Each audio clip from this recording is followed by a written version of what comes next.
Hello friends, welcome to Dharana Academy. நம்ம இன்னைக்கு இந்த வீடியோ பதில என்ன தகவலை பத்தி பார்க்க போறோம் அப்படினா கார்பனும் அதன் சேர்மங்களும். ஓகேங்களா? 10th சயின்ஸ்ல ஆல்ரெடி நம்ம வந்து 9th புக்ல இருந்த கார்பன் சேர்மங்கள் பார்த்துட்டோம். இப்போ வந்து 10th புக்ல இருக்கக்கூடிய இந்த கார்பனும் சேர்மங்களோட டாபிக்கை பார்க்கலாம். ஃபர்ஸ்ட் நம்ம பாத்தீங்க அப்படினா கரிமச் சேர்மங்களின் பொது பண்புகள். ஸோ அறிமுகம் எல்லாமே நம்ம வந்து 9th புக்லேயே பார்த்துட்டோம். அதை பார்க்காதவங்களுக்கு டிஸ்கிரிப்ஷன் லிங்க் கொடுக்குறேன். இதில் வந்து பார்த்தீங்கன்னா நம்ம வந்து டைரெக்டாக வந்து அந்த பொது பண்புகள் போயிடலாம். ஒரு கரிமச் சேர்மம் அப்படின்னா அதனுடைய பொது பண்புகள் என்னென்ன விஷயங்கள்லாம் இருக்குது, பொதுவாக இருக்கக்கூடிய பண்புகளை தான் நம்ம இப்போ பார்க்க போகிறோம். ஓகேங்களா? ஃபஸ்ட்டு பார்க்கலாம். கரிமச் சேர்மங்கள் சிக்கலான அமைப்பையும் அதிக மூலக்கூறு நிறையும் கொண்டுள்ளன. ஓகேங்களா? ஏன்னா நிறைய வந்து சங்கிலி தொடர் அமைப்பு கொண்டதுனால இது ஒரு சிக்கலான அமைப்பாக தான் இருக்கும். சரிங்களா? அதுவும் இல்லாமல் லட்சக்கணக்கான கரிம சேர்மங்கள் வந்து கரிம சேர்ம மூலக்கூறுலாம் இருக்குன்றதுனால அது கொஞ்சம் பார்த்தீங்கன்னா ஒரு சிக்கலான ஒரு அமைப்பு முறையை தான் கொண்டு இருக்கும். ஓகேங்களா? அதே மூலக்கூறு நிறையும் அதிகமாக தான் கொண்டு இருக்கும். அடுத்து பார்த்தீங்க அப்படின்னா கரிமச் சேர்மங்கள் பொதுவாக நீரில் கரையாது. ஆனால் ஈத்தர், கார்பன் டெட்ராக்ளோரைட், டொலுவின் போன்ற கரிம கரைப்பான்களில் கரையும். ஓகே, அது பொதுவாக வந்து கரிமச் சேர்மங்கள் நீரில் கரையாது, ரொம்ப முக்கியமானது. ஆனால் அது எதில் கரையும் அப்படின்னா ஈத்தர், கார்பன் டெட்ராக்ளோரைட், டொலுவின் போன்ற கரிம கரைப்பான்களை கரிமச் சேர்மங்களானது கரையும். கரிமச் சேர்மங்கள் எளிதில் எரியக்கூடிய தன்மையுடையவை. சரியா? இது வந்து ஏன்னா கார்பன் அப்படின்னும் போது கரி கண்டிப்பாக இருக்கும். ஸோ அப்போ கரி இருக்குது அப்படின்னா சீக்கிரமாக எரியும் தன்மை கொண்டிருக்கும். கரிமச் சேர்மங்களை கனிமச் சேர்மங்களோடு ஒப்பிடுகையில் குறைவாகவே வினைபுரிகின்றன. இதனால் அவற்றின் வினை வேகமும் குறைவாகவே இருக்கிறது. இப்போ நம்ம கனிமங்களை காட்டிலும் கரிமச் சேர்மங்களுடைய எண்ணிக்கை வந்து பார்த்தீங்கன்னா அந்த வினைபுரியும் தன்மை வந்து குறைவாக இருக்கும். சரியா? அப்போது வினைபுரியும் தன்மை குறைவு அப்படின்னா அந்த வினையின் வேகமும் குறைவாகத்தான் இருக்கும். அதான் சொல்கிறாங்க. அப்போ கனிமங்களை காட்டிலும் கரிமச் சேர்மத்துடைய வேதிவினை வேகம் குறைவானது. அடுத்தது, பெரும்பாலான கரிமச் சேர்மங்கள் இயற்கையாகவே சகப்பிணைப்பு கொண்டுள்ளன. சரியா? மேக்சிமம் எல்லா கரிமச் சேர்மங்களும் சகப்பிணைப்பு தன்மை கொண்டவை தான். ஓகேவா? அடுத்தது, கரிமச் சேர்மங்கள் கனிமச் சேர்மங்களை விட குறைவான உருகுநிலையும் கொதிநிலையும் கொண்டுள்ளது. சரியா? கனிமச் சேர்மத்தை விட குறைவான உருகுநிலை, குறைவான கொதிநிலை கொண்டிருக்கு. அடுத்தது, கரிமச் சேர்மங்கள் மாற்றிய பண்பை பெற்றுள்ளன. அதாவது ஒரே மூலக்கூறு வாய்ப்பாட்டை பெற்றுள்ள கரிமச் சேர்மங்கள் அதனுடைய இயற்பியல் மற்றும் வேதியியல் பண்புகளில் மாறுகின்றன. இதை நம்ம மாற்றியம் ஐசோமரிசம் அப்படின்னு சொல்லிட்டு நம்ம 9th புக்கில் பார்த்துருந்தோம். அதான் சொல்கிறாங்க. அடுத்தது, இவை எளிதில் ஆவியாகும் தன்மையுடையது. ஓகேங்களா? சீக்கிரமே ஆவியாயிடும். பல்வேறு கரிமச் சேர்மங்களை ஆய்வகத்தில் தயாரிக்கலாம். ஸோ என்னென்னா இயற்கையாகவும் ஒரு சில கரிமச் சேர்மங்கள் கிடைக்கும். இப்போ என்ன பண்ணுறோம் அப்படின்னா ஆய்வகத்தில் நம்ம என்ன பண்ணுறோம், கரிமச் சேர்மங்களை தயாரிக்கிறோம். ஓகேங்களா?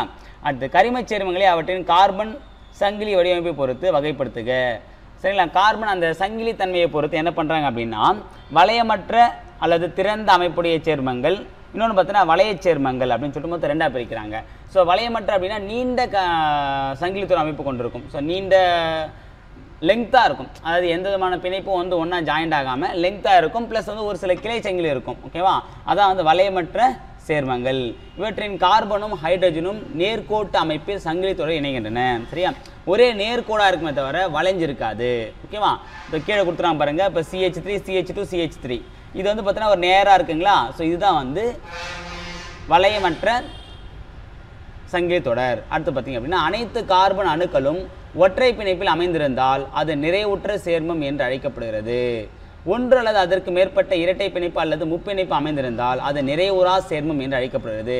இப்போ பாருங்க, ஃபர்ஸ்ட் இருக்கும் பார்த்தீங்களா இந்த புரோபேன். இதில் பாருங்க அந்த கார்பனுக்கு இடையான அந்த பிணைப்பு பாண்டிங் வந்து ஒன்று தான் இருக்குது. இங்கே ஒன்று இருக்குது, இங்கே ஒன்று இருக்குது. ஆனால் இங்கே புரோபீன் பாருங்க, இங்கே ஒன்று இருக்குது, இந்த இடத்துல 2 இருக்குது. சரிங்களா? ஸோ இதுதான் வந்து என்னன்னா ஒற்றை பிணைப்பாக இருந்துச்சு அப்படின்னா அது வந்து நிறைவுற்ற ஹைட்ரோ கார்பன். நிறைவுற்ற அப்படின்னா அதாவது எப்படி சொல்றது, சாட்டிஸ்ஃபை ஆகிடுச்சு. அது இதுக்கப்புறம் இதுக்கு வந்து ஒரு அணுவோ எலக்ட்ரானோ தேவைப்பட போகிறது இல்லை. ஓகேவா? ஆனால் இது வந்து நிறைவுறு, அது இன்னும் நிறைவுறலை, இன்னும் முழுமையடையலன்னு அர்த்தம். ஓகேங்களா? டபுள் பாண்ட் இருந்துச்சு அப்படின்னா நிறைவடையலை, சிங்கிள் பாண்ட் இருந்துச்சா நிறைவடையுதுன்னு அர்த்தம். ஓகேங்களா? அதான் சொல்கிறாங்க. அப்போது சிங்கிள் பாண்டு மட்டும் இருந்துச்சு, அதாவது ஒற்றை பிணைப்பு மட்டும் இருக்குது அப்படின்னா அது நிறைவுற்ற ஹைட்ரோ கார்பன். சப்போஸ் டபுள் பாண்டோ ட்ரிபிள் பாண்டோ இருக்குது, இரட்டை பிணைப்பு முப்பிணைப்போ இருக்குது அப்படின்னா அது நிறைவுறா சேர்மம் அப்படின்னு சொல்கிறாங்க. அடுத்தது, வளையச் சேர்மங்கள். கரிமச் சேர்மங்களின் கார்பன் சங்கிலி தொடர் மூடியிருந்தால் அவை வளையச் சேர்மங்கள் என்று அழைக்கப்படுகிறது. இப்போ நம்ம வளையமற்ற அப்படின்னா நீட்டாக லெங்க்த்தாக நேர்கோட்டு வடிவமைப்பு சொல்லி பார்த்தீங்கன்னா இது என்னென்னா ஒரு வட்டம் மாதிரி ஜாயின் ஆகிடும். ஆரம்பித்த இடத்துல வந்து டக்குன்னு முடிஞ்சு ஒரு பிணைப்பாக இருந்துச்சு அப்படின்னா அது வளையச் சேர்மம். ஒரு சங்கிலி தொடரில் கார்பன் அணுக்கள் மட்டும் அமைந்திருந்தால் அவை கார்போ ஓரின வளையச் சேர்மங்கள் அழைக்கப்படுகிறது. சரியா? அந்த வளையத்தில் வந்து பார்த்தீங்கன்னா முழுவதுமே கார்பன் மட்டும் இருக்குது அப்படின்னா அது என்னது, கார்போ வளைய சேர்மங்கள் சொல்லிக்கிறாங்க. கார்பன் அணுக்களோடு ஆக்சிஜன், நைட்ரஜன், சல்ஃபர் போன்ற மற்ற சில அணுக்களும் சங்கிலி தொடரில் இணைந்திருந்தால் அவை பல்லின வளைய சேர்மங்கள் அழைக்கப்படுகிறது. ஸோ கார்பன் மட்டும் இல்லாமல் கூட ஆக்சிஜன், நைட்ரஜன், சல்ஃபர் செஞ்சு அப்படின்னா அதுக்கு என்ன சொல்கிறாங்க, பல்லின வளைய சேர்மங்கள் அப்படின்னு சொல்லியிருக்கிறாங்க. ஓகே, அடுத்து பாருங்கள், கார்போ வளைய சேர்மங்களை அலிசைக்ளிக் சேர்மங்கள் மற்றும் அரோமேட்டிக் சேர்மங்கள் என இரண்டாக பிரிக்கலாம். அதாவது இந்த கார்போ வளைய சேர்மங்கள், அதாவது இந்த கார்பன் மூலக்கூறு மட்டும் இருக்குன்னு சொன்னோம் பார்த்தீங்களா, ஸோ அது வந்து என்னது, கார்போ வளைய சேர்மங்கள். இந்த கார்போ வளைய சேர்மங்கள் மொத்தம் ரெண்டாக பிரிக்கிறாங்க. அது வந்து இங்கிலீஷில் என்ன aliphatic, aromatic. Aliphatic carbon, aromatic carbon சொல்லிட்டு ரெண்டாக பிரிப்பாங்க. அலிஃபேட்டிக் கார்பன்னா என்னன்னு பார்த்தீங்கன்னா, நிறைவுற்ற அல்லது நிறைவுறாத ஒன்று அல்லது அதற்கு மேற்பட்ட கார்போ வளையங்களை பெற்றிருக்கும். ஓகே, இதுவே அரோமேட்டிக் சேர்மங்கள் ஒன்று அல்லது ஒன்றுக்கு மேற்பட்ட பென்சின் வளையங்களை பெற்றிருக்கும். வளையத்தில் 2 கார்பன் அணுக்களுக்கு இடையில் ஒன்று விட்ட இரட்டை பிணைப்பு இருக்கும். அது என்ன அர்த்தம்னா, பென்சின் ரிங்னா எப்படி இருக்குன்னா, இது கீழே கொடுத்துறாங்க பாருங்க. இங்கே பாருங்க, இந்த இடத்துல நல்லா தெரியுதா பாருங்க, இந்த படத்தில் சொல்லியிருக்காங்க பாருங்க. ஒன்று விட்ட பிணைப்புக்கு என்ன பண்ணோம், இரட்டை பிணைப்பு இருக்கணும். இங்கே பாருங்க, ஒன்று விட்டு அப்படின்னா இப்போ இது ஒன்று, இது ஒன்று, இது வரைக்கும் இப்படி பிரிக்கலாம்னு வச்சுங்களேன். ஸோ அப்போ ஒன்று எடுத்து தான் இந்த இடத்துல இருக்குங்களா, பக்கத்தில் இல்லை, அதுக்கடுத்து ஒன்று விட்டு இருக்குங்களா, பக்கத்தில் அதை விட்டு ஒன்று விட்டு இருக்குங்க. அதுமாதிரி ஒன்று விட்ட பிணைப்பு வந்து இரட்டை பிணைப்பாக இருக்குது அப்படின்னா அது பென்சின் வளையம் அப்படின்னு சொல்லிட்டு சொல்கிறாங்க. ஓகேவா, இதான் அந்த கார்பன் ஓரின வளைய சேர்மங்கள் மொத்தம் 2 வகை இருக்கா. இது வந்து பார்த்தீங்கன்னா அலிசைக்ளிக் சேர்மங்கள், அதாவது அலிஃபேட்டிக் சேர்மங்கள். இதுவுமே வந்து ஒரு ஜாயிண்ட் தான், ஆனால் இது எப்படி இருக்குது, ஒரே இது, அதாவது ஓரிணைப்பு ஈரிணைப்பு அப்படி வரும். ஆனால் இது பாருங்கள், ஒன்று விட்ட சேர்மங்கள் இரட்டை பிணைப்பு கொண்டிருக்கும், அதான் பென்சின் வளையம், பென்சின் ரிங் சொல்லுவாங்க. இது மொத்தம் 6 கார்பன் மூலக்கூறு இருக்கும். 6 கார்பன் மூலக்கூறு இருந்துச்சு அப்படின்னா பென்சின் ரிங் சொல்லுவாங்க, பென்சின் வளையம் அப்படின்னு சொல்லுவாங்க. இது பல்லின வளைய சேர்மங்கன்றது பார்த்தீங்கன்னா என்னது, இப்போது கார்பன் மட்டும் இல்லாமல் கூட பாருங்கள், இங்கே 3 இடத்துல, இந்த 4 இடத்துல கார்பன் இருக்குது, இந்த ஒரு இடத்துல மட்டும் என்ன இருக்குது, ஆக்சிஜன் இருக்குது. ஸோ இந்த மாதிரி எக்ஸ்ட்ராவாக ஆக்சிஜனோ நைட்ரஜனோ ஏதாவது ஒரு எக்ஸ்ட்ராவாக தொகுதி வந்துச்சுன்னா இது பல்லின வளைய சேர்மங்கள். ஏன் அப்படின்னா கார்பன் ஹைட்ரஜன் மட்டும் இல்லாமல் எக்ஸ்ட்ரா என்னது, வேறு ஒரு புது ஒரு தனியும் கூட வருது, அதை தான் என்ன சொல்கிறாங்க, பல்லினம் அப்படின்னு சொல்லிட்டு குறிப்பிட்றாங்க. ஓகேங்களா, ஓகே, இதனுடைய வகைப்பாடுகள். அடுத்து வந்து இது விரிவாக வந்து பார்த்தீங்கன்னா ஒரு இதாக கொடுத்துருக்காங்க பாருங்கள். இப்போ கரிம சேர்மங்கள் பார்த்தீங்கன்னா வளையமில்லாத அல்லது திறந்த சங்கிலித்துவ சேர்மங்கள், வளைய அல்லது மூடிய சங்கிலி சேர்மங்கள். இதில் பார்த்தீங்கன்னா வளையமில்லாத அப்படின்னும் போது நிறைவுற்ற அப்படின்னா பாருங்கள், இந்த சிக்கு நடுவில் சிங்கிள் பாண்ட் தான் இருக்குது, தெரியுதுங்களா. ஸோ அப்போ சிக்கு நடுவில் சிங்கிள் பாண்ட் இருந்துச்சுன்னா இந்த நிறைவுற்ற, எடுத்துக்காட்டு ஈத்தேன். அதே மாதிரி நிறைவுறாத அப்படின்னா இரட்டை அல்லது முப்பிணைப்பு. பாருங்கள், இங்கே CH2 டபுள் பாண்ட் CH2 அப்படின்னா ஈத்தீன் அப்படி அர்த்தம். CH ட்ரிபிள் பாண்ட் CH அப்படின்னா ஈத்தைன் அப்படின்னு அர்த்தம். சரிங்களா, நம்ம பார்த்தோம் பார்த்தீங்கன்னா அல்கேன், அதாவது சிங்கிள் பாண்ட் வந்துச்சுன்னா கேன், டபுள் பாண்ட்னா ஈன், ட்ரிபிள் பாண்ட்னா ஐன். ஓகேவா, அது அல்கேன், அல்கீன், அல்கைன் அப்படின்னு பார்த்தோம் பார்த்தீங்களா, அதுதான் கொடுத்துருக்காங்க. அடுத்து பாருங்கள், இந்த வளைய சேர்மங்கள் அப்படின்னும் போது கார்போ வளைய சேர்மங்கள், கார்பன் வளையம் மட்டும் தான் இருக்கும், அதில் கார்பன் மூலக்கூறு தான் இருக்கும், வேறு எதுவும் கார்பன் இருக்கும், ஹைட்ரஜன் இருக்கும், வேறு எதுவும் இருக்காது. இதே ரெண்டாக பிரிக்கலாம், அதாவது அலிஃபேட்டிக், அரோமேட்டிக். ஓகே, அலிஃபேட்டிக் அப்படின்னா வளைய பியூட்டேன், அரோமேட்டிக் அப்படின்னா benzene ring. So benzene ring வந்தாலே அது என்னது, அரோமேட்டிக் ஞாபகம் வச்சுக்கலாம். ஓகேவா, அதே மாதிரி பல்லின வளைய சேர்மங்கள் அப்படிங்கும்போது கார்பன் மட்டும் இல்லாமல் இதர தனிமங்களும் இருக்கும், ஆக்சிஜன் இருக்கும், ஹைட்ரஜன் இருக்கும், ஆக்சிஜன் இருக்கும், நைட்ரஜன் இருக்கும். ஸோ இந்த மாதிரி இருந்துச்சு அப்படின்னா அது பல்லின வளைய சேர்மங்கள். எடுத்துக்காட்டு பிரிடின், பியூரான், இதெல்லாமே அந்த எடுத்துக்காட்டாக ஞாபகம் வச்சுங்க. இதுதான் வந்து டிஎன்பிஎஸ்சி கேட்பாங்க. அதாவது அரோமேட்டிக் சேர்மத்திற்கு சிறந்த எடுத்துக்காட்டு எதுன்னு சொல்லிட்டு வளைய பியூட்டேன், பிரிடின், பியூரான், பென்சின் கொடுத்துருவாங்க. இதில் எது வரும், பென்சின் தான் வரும். ஸோ அந்த எடுத்துக்காட்டு ரொம்ப ரொம்ப முக்கியமானது. அடுத்தது அணுக்களை பொறுத்து கரிம சேர்மங்கள் வகை. சரியா, அதாவது கரிம சேர்மங்கள் கார்பனை தவிர ஹைட்ரஜன், ஆக்சிஜன், நைட்ரஜன் போன்ற அணுக்களும் கார்பனுடன் பிணைப்பை ஏற்படுத்தி இருக்கும். இதனை பொறுத்து நாம் கரிம சேர்மங்களை வகைப்படுத்தலாம். அதில் சில வகைகளை இங்கு காண்போம். அதில் பார்த்தீங்கன்னா ஃபர்ஸ்ட் நம்ம ஹைட்ரோ கார்பன், அதாவது ஹைட்ரோ கார்பன் அப்படின்றது ஒன்றும் இல்லைங்க, கார்பன் மற்றும் ஹைட்ரஜன் மட்டுமே இணைந்து உருவாகும் சேர்மங்கள் ஹைட்ரோ கார்பன்கள் எனப்படும். ஓகே, அதில் பார்த்தீங்கன்னா கார்பனும் ஹைட்ரஜனும் மட்டும்தான் இருக்கும், அது ரெண்டும் சேர்ந்து உருவாக்கக்கூடிய என்ன சொல்கிறாங்க, ஹைட்ரோ கார்பன் அப்படின்னு சொல்லியிருக்கிறாங்க. ஹைட்ரோ கார்பன்கள் மேலும் 3 வகையாக பிரிக்கலாம். சரிங்களா, அந்த ஹைட்ரோ கார்பன்கள் அதன் அந்த எண்ணிக்கையை பொறுத்து, அந்த கார்பன் மற்றும் ஹைட்ரஜனுடைய எண்ணிக்கையை பொறுத்து என்ன பண்ணுறாங்கன்னா 3 வகையாக பிரிக்கிறாங்க. அதாவது அல்கேன்கள், அல்கீன்கள், அல்கைன்கள். ஃபர்ஸ்ட் நம்ம அல்கேன்னா என்னன்னு பார்க்கலாம். அல்கேன் இது ரொம்ப முக்கியமானது. ஸோ அல்கேனுடைய பொது வாய்ப்பாடு அப்படிங்கும்போது CnH2n+2. ஓகே, என்னது CnH2n+2. ஸோ இதுக்கு என்ன அர்த்தம் அப்படின்னு பார்த்தீங்க அப்படின்னா, இப்போ அல்கேன்றது பாருங்கள், இப்போ எக்ஸாம்பிள் நான் சின்னதாக ஒரு இது சொல்கிறேன். இப்போது Cn அப்படின்னா n = 1ன்னு கொடுக்கலாம். n = 1 அப்படின்னா என்ன ஃபார்முலா, CnH2n+2 H2N + 2. இப்போ n கூட தான் வரும் C1 H இங்கே பார்த்தீங்கன்னா 2 × 1னா 2 + 2 அப்போனா வரும் CH4 வருங்களா. அப்போ CH4 என்ன மீத்தேன். இந்த மேலே இருக்கு பாருங்கள் மீத்தேன் இருக்குங்களா, இந்த வருதுங்களா, இதுதான் மீத்தேன். இது பாருங்கள் இங்கே வந்து வேல்யூ வந்து எண்ணுக்கு வந்து 2 கொடுத்தோம் அப்படின்னா C2 Hனாவும் 2 + 2 4 4 + 2 6 அப்போ CH4 ஈத்தேன். இது ப்ரோபேன், இது பியூட்டேன், இது பென்டேன் வந்துடும். ஓகேங்களா. இது வந்து பார்த்தீங்க அப்படின்னா அல்கேனுக்கு. அல்கைனுக்கு என்ன ஃபார்முலா அது இருக்கு பாருங்க, மேலே கொடுத்துறாங்க பாருங்க CnH2n. CnH2n அப்படின்னா என்னன்னா எண்ணுக்கு 1 கொடுங்க, அப்போ C1 Hனா வரும் 2n போட்டால் 2 CH2 அப்படின்ற ஒரு வேல்யூவே இல்லை. CH4க்கு அப்புறம் தான் வேல்யூ வருது, அப்போ இது வராது. அடுத்து பாருங்க C2H4. C2H4 அப்படின்னா CH டபுள் பாண்டு CH. இது நம்ம மேலே பார்த்தோம் பார்த்தீங்கன்னா அதுதான், அதான் ஈத்தீன். இது எப்படி வருதுன்னும் போது சியோட வேல்யூ 2, அப்போ C2 வந்துருங்களா. Hக்கு ஆல்ரெடி 2n இருக்குது, எண்ணுக்கு பதில் 2 போட்டோம் அப்படின்னா என்ன 2 × 2 4, அப்போ C2H4. அடுத்து பாருங்கள் ப்ரோப்பீன் அப்படின்னு என்ன வரும், கார்பன் எண்ணிக்கை 3 போட்டேன் அப்படின்னா 3 வந்து C3.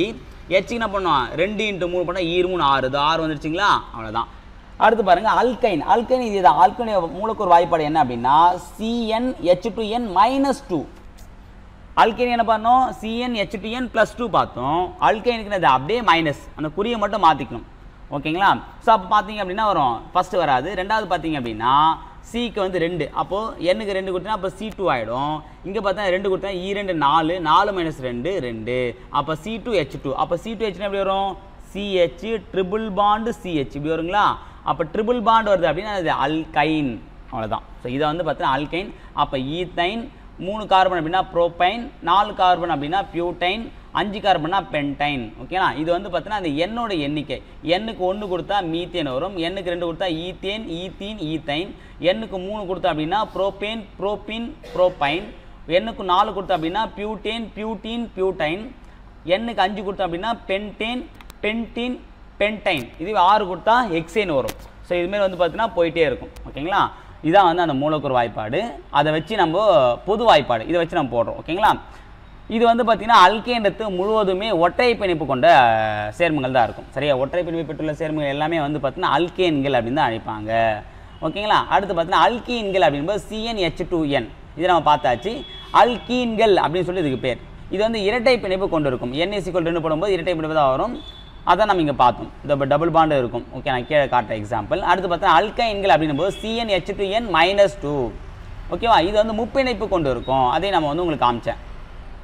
அடுத்தது ஹைட்ரோ கார்பனுடைய பண்புகள் அப்படின்னு பார்க்கும்போது பார்த்தீங்க அப்படின்னா குறைவான கார்பன் எண்ணிக்கையை கொண்டிருக்கும் ஹைட்ரோ கார்பன்கள் அறை வெப்பநிலை வாயுக்களாக உள்ளன. மீத்தேன் ஈத்தேன் ஆகியவை வாயுக்களாக தான் இருக்குது. அடுத்து பார்த்தீங்கன்னா ஹைட்ரோ கார்பன் நிறம் மற்றும் மனம் இல்லாதவை. இது நிறமும் இல்லை மனமும் இல்லை. கார்பன் பொறுத்த வரைக்கும் கார்பன் எண்ணிக்கை அதிகரிக்கும் போது ஹைட்ரோ கார்பன் கொதிநிலை இருக்கும். சரி, அதாவது ஒரு கார்பன் இருக்குது அப்படின்னா அதுக்கேற்ற கொதிநிலை இருக்கும். 2 கார்பன் 3 கார்பன் அந்த கார்பனோட எண்ணிக்கை அதிகரிச்சுட்டே போகும்போது இப்போது ஈத்தேன் இருக்கக்கூடிய கொதிநிலையை விட ப்ரோபேன் பியூட்டேன் பென்டேனுக்கு அதிகமாக இருக்கும். ஏன் அதனுடைய கார்பன் மூலக்கூறு அதிகம். அடுத்தது ஆக்சிஜனுடன் வினைபுரிந்து இவை கார்பன் டை ஆக்சைடு மற்றும் நீரை கொடுக்கிறது. ஓகேவானது. இந்த ஹைட்ரோ கார்பன் என்ன ஆகுதுன்னா ஆக்சிஜனோட சேரும்போது என்ன ஆகுது ஆட்டோமேட்டிக்காக CO2வாக மாறுது. CO2ஆகவும் H2ஆகவும் மாறுது. அது கார்பன் டை ஆக்சைடு நமக்கு கிடைக்குது. ஓகேவா. அடுத்தது மற்ற ஹைட்ரோ கார்பன்களுடன் ஒப்பிடும்போது அல்கேன்கள் குறைவான வினைதிறன் கொண்டவை. ஓகேவானது. இப்போ இதுக்கு என்ன செய்ய இது வந்து பார்த்தீங்கன்னா குறைவான வினைதிறன் கொண்டிருக்கு அப்படின்னு நம்ம கேட்குறோம் அப்படின்னா அதுக்கு ஒரு காரணம் இருக்குது. ஏன்னு பார்த்தீங்கன்னா இது வந்து பார்த்தீங்கன்னா நம்ம முன்னாடியே பார்த்துருந்தோம். அதாவது அல்கேன்கள் வந்து நிறைவுற்ற சேர்மங்கள். இதுவே அல்கைனும் அல்கீனும் வந்து நிறைவுறாத சேர்மங்கள். அப்போ நிறைவுறாத அப்படின்னா இப்போ நல்லா கவனிச்சுங்க. ஒருத்தர் நல்லா வயிறு முட்டை ஃபுல்லாக சாப்பிட்டான் அப்படின்னா அவன் என்ன பண்ண மாட்டான், போயிட்டு அடுத்து போய் சாப்பாடு தேட மாட்டான். இதுவே பசியில் இருக்க என்ன பண்ணுவான், போயிட்டு சாப்பாடை தேடுவான். இதே கான்செப்ட் தான் இங்கே. இப்போ இவன் நிறைவுற்றோம் அப்படின்னும் போது இவன் யாரோட வினை புரிய வேண்டிய அவசியமே இல்லை. அதனால் அவனுடைய வினைத்திறன் குறைவு. ஆனால் இதுவே அல்கைன்களும் அல்கீன்களுடைய வினைத்திறன் வந்து அதிகமாக இருக்கும். காரணம் என்ன அப்படின்னா அவன் வந்து இன்னும் கொஞ்சம் நிறைவுறவே இல்லை. நிறைவுறாமல் இருக்கிறதுனால நிறைவுறுவதற்கு என்ன பண்ணுவோம், கண்டிப்பாக வினை புரிஞ்சு தான் ஆகணும். அதனால தான் அல்கீன்களை விட அல்கேனை விட அல்கீனும் அல்கைனும் அதிக வினைத்திறன் கொண்டதாக இருக்குது. ஓகேங்களா. ஓகே, அடுத்து பார்க்கலாம். ஸோ இதில் வந்து பார்த்தீங்கன்னா வினைச்செயல் தொகுதி அடிப்படையில் கரிமச்சேர்மனுடைய வகைப்பாடு கொடுத்துருக்காங்க பாருங்க, இது ரொம்ப முக்கியமானது. ஓகேவா? ஸோ ஹைட்ரோ கார்பன் வந்து நீரில் கரையாது, நம்ம முன்கூட்டியே பார்த்தாச்சு, அதை நம்ம இங்கே பார்க்க வேண்டாம். ஓகே, இதில் பாருங்க. Okay, alcohol. ஸோ ஆல்கஹால் அப்படின்னும் போது பார்த்தீங்க அப்படின்னா வினைச்செயல் தொகுதி வந்து OH. ஆல்கஹால் வினைச்செயல் தொகுதி பார்த்தீங்கன்னா OH. பொதுவான வாய்ப்பாடு வந்து ஆர்ன்றது என்னன்னா அந்த கார்பன் வந்து ஆர்னு சொல்லுவாங்க. இதில் வந்து பார்த்தீங்கன்னா உதாரணம் எக்ஸாம்பிள் ஒன்று கொடுத்துருக்காங்க பாருங்க, எத்தனால். So CH3 CH2OH. ஓகேங்களா? அந்த ஆல் அப்படின்றது என்னன்னா ஆல்கஹால் தொகுதிக்கு வந்து நம்ம முன்கூட்டியே பார்த்துருந்தோம். ஆல்டிஹைட் அப்படின்னு பார்த்தீங்கன்னா CHO அப்படின்னு சொல்லுவாங்க. ஆல்டிஹைட் தொகுதி என்ன CHO, RCHO, ஆல்டிஹைடு அப்படின்னு சொல்லி குறிப்பாங்க. என்னது CH3 CHO. அடுத்தது பார்த்தீங்கன்னா கீட்டோன் வந்து C+O, அதான் RCOR அப்படின்னா அசிட்டோன். CH3 COCH3 இது என்ன அசிட்டோன் அப்படின்னு சொல்லுவாங்க, இது அசிட்டோன். அடுத்து பார்த்தீங்கன்னா கார்பாக்சிலிக் அமிலம் வந்து COOH, இதான் வந்து கார்பாக்சிலிக் அமிலம். இங்கே வந்து பார்த்தீங்கன்னா COOH கொடுத்துருங்களா, அசிட்டிக் அமிலம். CH3COOH இது என்னன்னா அசிட்டிக் அமிலம் சொல்லுவாங்க. அடுத்து எஸ்டர் அப்படின்னா RCOOR. ஓகே, இதான் வந்து பொது வாய்ப்பாடு, இது ரொம்ப முக்கியமானது. இந்த பொது வாய்ப்பாடு டிஎன்பிஎஸ்சியில் பொறுத்துக்களை கேட்பாங்க. ஓகேங்களா? RCOR அப்படின்னா மெத்தில் அசிட்டேட். CHCOOCH இதில் பார்த்தீங்க அப்படின்னா ஆர் தொகுதியே வராது, சாரி CH3COOCH3. ஓகேவா? அப்போ வரும் மெத்தில் அசிட்டேட் அப்படின்னு வாய்ப்பாங்க. இதே ஈத்தர் அப்படின்னா OR, அதாவது ROR அப்படின்னு சொல்லுவாங்க. நடுவில் வந்து பார்த்தீங்கன்னா ஓன்ற ஆக்சிஜன் தொகுதி இருக்கும். டை மெத்தில் ஈத்தர், இங்கே ஒரு மெத்தில் தொகுதி, இங்கே ஒரு மெத்தில், அதான் டை மெத்தில். ஓ இருந்தால் அது ஈத்தர், அப்போ டை மெத்தில் ஈத்தர் அப்படின்னு சொல்கிறாங்க. இந்த பாக்ஸ் வந்து பார்த்தீங்க அப்படின்னா ரொம்ப ரொம்ப ஒரு முக்கியமான ஒரு பாக்ஸு. ஓகேங்களா? நோட் பண்ணி வச்சுங்க. அடுத்தது சரி, ஓகே. அடுத்து பாருங்க, ஒரு சேர்மத்தின் வேதி பண்புகளுக்கு காரணமான ஓர் அணு அல்லது அணுக்கள் அடங்கிய தொகுதியே அச்சேர்மத்தின் வினைச்செயல் தொகுதியாகும். சரியா? ஸோ ஒரு சேர்மம் இருக்குது அப்படின்னா அதனுடைய வேதியியல் பண்புக்கு காரணமானது எதுன்னு பார்த்தீங்கன்னா அந்த வினைச்செயல் தொகுதி தான். அந்த வினைச்செயல் தொகுதியை பொறுத்து தான் அதனுடைய வேதி பண்பே இருக்குன்னு சொல்கிறாங்க. ஒரு கரிமச் சேர்மத்தின் வேதி பண்புகள் அனைத்தும் அதன் வினைச்செயல் தொகுதியால் உறுதிப்படுத்தப்படுகின்றன. ஆனால் அச்சேர்மத்தின் இயற்பியல் பண்புகள் மூலக்கூறின் எஞ்சிய பகுதியால் உறுதிப்படுத்தப்படுகிறது. ஸோ வேதியியல் பண்பு மட்டும்தான் என்னது அந்த வினைச்செயல் தொகுதியை பொறுத்து வருதே தவிர இயற்பியல் பண்பு முழுக்க என்ன வருது அப்படின்னா மீதி இருக்கக்கூடிய சேர்மங்களை பொறுத்து தான் அதை குறிப்பிடுறாங்க. கார்பன்களுக்கிடையே இருக்கும் பிணைப்புகளின் எண்ணிக்கையும் வேதியியல் பண்பை தீர்மானிக்கும். சரிங்களா? அந்த பிணைப்பு வந்து பார்த்தீங்கன்னா அந்த வேதியியல் பண்பு தான் தீர்மானிக்குது. இப்போ ஆல்கஹால் தொகுதியோ ஆல்டிஹைடு தொகுதியோ ஆக்சாலிக் தொகுதியோ எதுவாக இருந்தாலும் அதுதான் வந்து நிர்ணயம் பண்ணி சொல்கிறாங்க. உதாரணமாக ஈத்தேன் என்பது ஒரு ஹைட்ரோ கார்பன். இதன் மூலக்கூறு வாய்ப்பாடு C2H6. இதில் இருக்கும் ஒரு ஹைட்ரஜனை எடுத்துவிட்டு ஒரு OH தொகுதியை சேர்க்கும் போது நமக்கு ஆல்கஹால் கிடைக்கிறது. OH என்ற வினை தொகுதியை தவிர மீதமுள்ள அமைப்பு R என எடுத்துக்கொண்டால் ஆல்கஹாலை ROH என்று வாய்ப்பாட்டால் குறிப்பிடலாம். ஒரே வினைச்செயல் தொகுதியை வைத்து உருவாக்கப்படும் கரிமச் சேர்மங்களை ஒரே வகையை சார்ந்தவை என கருதலாம். சரிங்களா? ஏன்னா அந்த ஒரே தொகுதியை வச்சு தான் உருவாக்குறாங்க என்பது ஒரே வினைச்செயல் தொகுதின்றதை குறிப்பிடுறாங்க. அப்போ ROHன்றது ஆல்கஹாலை குறிக்கக்கூடிய ஒரு வார்த்தை. இதில் பாருங்கள் CH3CH3 இதுதான் ஈத்தேன். அப்போது 2 கார்பன் 6 ஹைட்ரஜன். இப்போ என்ன பண்ணுறாங்க பாருங்கள், அதுலேருந்து ஒரு ஹைட்ரஜன் என்ன பண்ணுறாங்க சேர்த்துக்கிட்டு கூட ஓன்ற தொகுதி சேர்த்து OH தொகுதியாக மாற்றி எத்தனால் அப்படின்னு சொல்லிட்டு மாற்றிட்டாங்க. இது வந்து ஆல்கஹால் கலந்தது. இது ஆல்கஹால் இல்லாமல் வெறும் ஹைட்ரோ கார்பன், இது ஆல்கஹால். ஓகேங்களா? அவ்வளோதான். இப்போ நம்ம வந்து படிவரிசை சேர்மங்களை பற்றி பார்க்கலாம். அது படிவரிசை அப்படின்னா methane, ethane, propane, butane, pentane, hexane, heptane சொல்லிட்டு பார்த்தீங்கன்னா கிட்டத்தட்ட வந்து பார்த்தீங்கன்னா வந்துகிட்டே இருக்கும். ஸோ அந்த கார்பன் மற்றும் ஹைட்ரஜனுடைய எண்ணிக்கையை பொறுத்து அதை இப்போ நம்ம வரிசைப்படுத்திட்டே வருவாங்க. இப்போ ஓரன் 1, ஈரோன் 2, மூவன் 3, 4 4, அப்புறம் 2 ஆயப்படம், 3 ஆயப்படம், 4 ஆயப்படம் போயிட்டே இருக்கும். பார்த்தீங்களா? அதே மாதிரி இங்கிலீஷ் ஆகிட்டே போயிருக்கும். அதான் வந்து படிவரிசை அப்படின்னு சொல்லி குறிப்பிட்றாங்க. படிவரிசை என்பது ஒரே பொதுவான மூலக்கூறு வாய்ப்பாட்டையும் மொத்த வேதி பண்புகளையும் கொண்ட ஒரே தொகுதி அல்லது ஒரே வகையில் உள்ள கரிமச் சேர்மங்களை குறிப்பதாகும். இதை பாருங்க, methane CH4 methane, CH3CH3னா ethane, CH3CH2CH3 அப்படின்னா புரோபேன், இது வந்து பியூட்டேன், பென்டேன். இது வந்து பார்த்தீங்கன்னா இந்த கார்பன் எண்ணிக்கையை பொறுத்து. இங்கே பாருங்கள், இந்த இடத்துல வந்து ஒரு கார்பன் இருக்குது மீத்தேன், இங்கே 2 கார்பன் இருக்குது ஈத்தேன், 3 கார்பன் தான், இங்கே ஒன்று இங்கே ஒன்றுக்கலாம், 3 கார்பன் அது புரோபேன். பியூட்டேனா இங்கே பாருங்கள், இங்கே ஒரு கார்பன், இங்கே வந்து ட்வைஸ்ன்னு போட்டோம் அப்படின்னா இங்கே 2 இருக்குது அர்த்தம். அப்போ இங்கே 2 கார்பன், இங்கே 1 இங்கே 2, மொத்தம் 3, இது 1 4, அப்போ 4 கார்பன். இங்கே பென்டேன் பார்த்தீங்கன்னா இங்கே CH ட்ரைஸ் இருக்குது, ட்ரைஸ்னா இது 3 கார்பனுக்கு சமம். இங்கே ஒரு 3 கார்பன், அது இல்லாமல் இது ஒரு 4, இது ஒன்று 5. அப்போ மொத்தம் எத்தனை ஆச்சு? 5 கார்பன் பென்டேன். மேற்கண்ட வரிசையை உற்று நோக்கும் பொழுது ஒவ்வொரு உறுப்புகளிலும் முந்தைய உறுப்பினை விட ஒரு மெத்தில் தொகுதி அதிகமாக இருப்பதை உணர்ந்து கொள்ள முடிகிறது. அதான் மெத்தில் ஒரு கார்பன் தொகுதி அதிகமாக இருக்குது. சரி, கார்பனும் அந்த CH2 தொகுதி, CH2ன்றது எக்ஸ்ட்ரா ஆகிட்டே போயிட்டே இருக்கும். ஓகேங்களா? இதில் பாருங்கள் 4 ஹைட்ரஜன், இதில் பார்த்தீங்க அப்படின்னா 6 ஹைட்ரஜன், இதில் பார்த்தீங்கன்னா 8 ஹைட்ரஜன், இதில் பார்த்தீங்கன்னா 10 இருக்கும், இதில் பார்த்தீங்கன்னா 12 இருக்கும். ஸோ அப்போ என்ன, ஒவ்வொன்றுத்துலையும் ஒரு கார்பனும் 2 ஹைட்ரஜன் மூலக்கூறும் இன்க்ரீஸ் ஆகிட்டே போகுது. பார்த்தீங்களா? அதை நல்லா புரிஞ்சுங்க. 2 ஹைட்ரஜன் மூலக்கூறு இன்க்ரீஸ் ஆகுது, ஒரு கார்பன் மூலக்கூறு இன்க்ரீஸ் ஆகுது ஒவ்வொன்றுத்துக்கும். ஸோ இதுமாதிரி போயிட்டே இருக்கும். அப்போ என்ன, ஒரு கார்பன் 2 ஹைட்ரஜன் மூலக்கூறு என்ன பண்ணுறாங்க, அப்படியே ஒன்றுன்னா ஆட் பண்ணிட்டு போயிட்டே இருக்காங்க. Methane, ethane, propane, butane, pentane, எக்ஸேன்னு சொல்லிட்டு போயிட்டே இருக்கும். ஓகேங்களா? அடுத்தது படிக வரிசை சேர்மங்களின் பண்புகள். இது அந்தளவுக்கு முக்கியமானது இல்லை. இதில் பார்த்தா இந்த 3 பாயிண்ட் மட்டும் கொஞ்சம் நோட் பண்ணி வச்சுங்க. ஒரு படிவரிசையில் உள்ள அனைத்து சேர்மங்களையும் ஒரே பொது வாய்ப்பாட்டினால் குறிப்பிட இயலும். அல்கேன்கள். இப்போ அல்கேன் அப்படின்னா இது CnH2n+1. இப்போ அல்கேன், அப்புறம் வந்து பார்த்தீங்கன்னா ப்ரோபேன், பியூட்டேன், பென்டேன் சொல்லிட்டு அப்படியே பண்ணிட்டு போயிட்டே இருக்கலாம். அதான். அடுத்து எல்லா சேர்மங்களும் ஒத்த வேதி வினைகளில் ஈடுபடுகின்றன. சரியா? ஸோ எல்லா சேர்மங்களும் பார்த்தீங்கன்னா பொதுவான ஒரு வேதி வினையில் கண்டிப்பாக ஈடுபடுது. அதே மாதிரி எல்லா சேர்மங்களையும் ஒரே முறையில் தயாரிக்க இயலும். ஏன் இந்த படிவரிசை உருவாக்கிட்டு அப்படின்னா ஒரே வாய்ப்பாடு தானே. அப்போ என்ன பண்ணுவோம், அதுக்கேற்ற மாதிரி வந்து ஒரே முறையில் கூட என்ன பண்ணலாம், இதை வந்து தயாரிக்க முடியும்.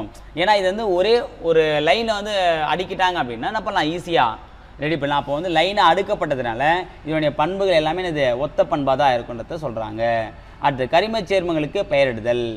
இப்போ கரிம சேர்மங்களை பெயரிடுதல் அப்படிங்கும்போது பார்த்தீங்க அப்படின்னா ஆரம்பத்தில் வந்து இயற்கையாக கிடைக்கும்போது என்னென்னா அந்த கிடைச்ச இடத்த வச்சு என்ன பண்ணாங்கன்னா இதுக்கு வந்து பெயர் வச்சாங்க.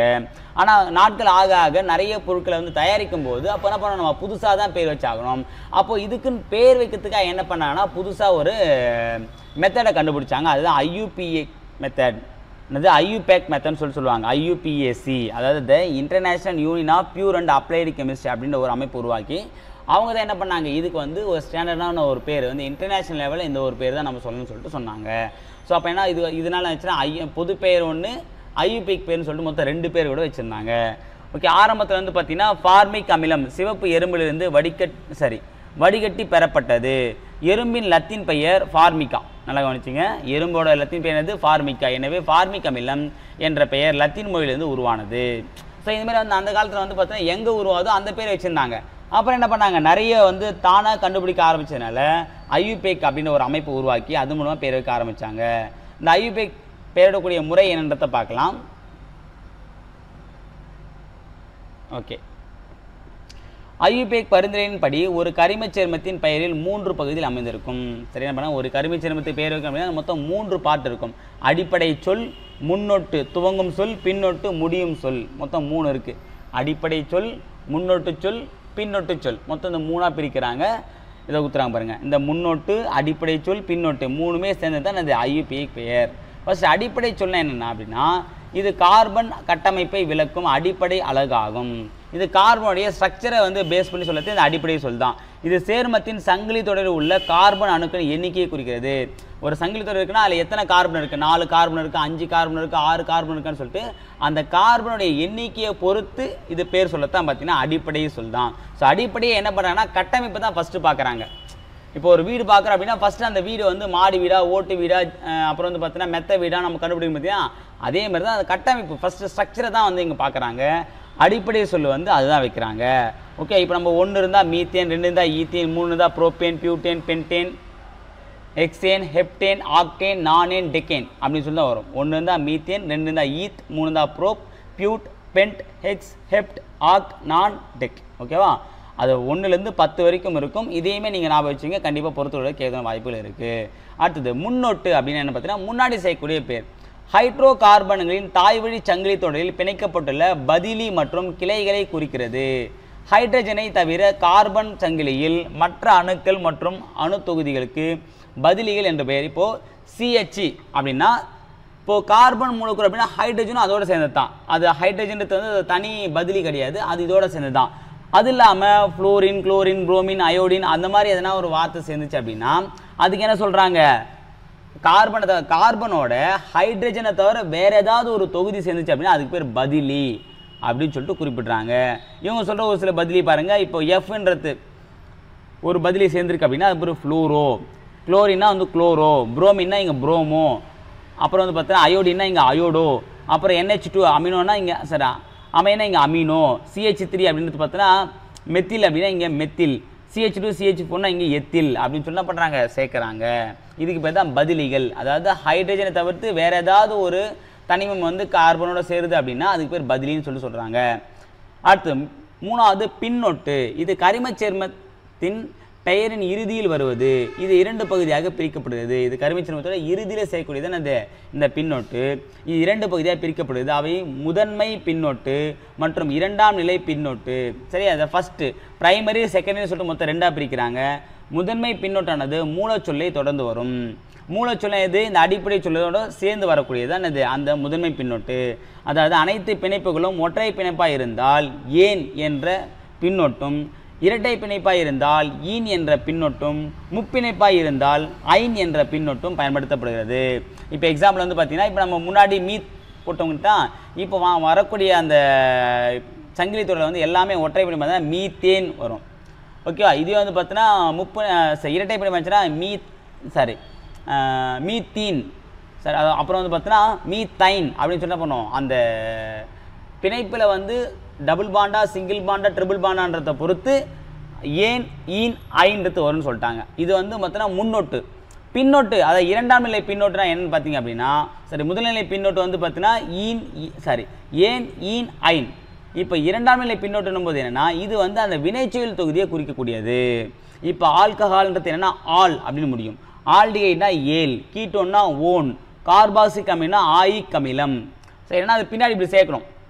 இப்போ அல்கனாயிக் அமிலம், மெத்தனாயிக் அமிலம், ஓகேவா? அப்புறம் வந்து பார்த்தீங்கன்னா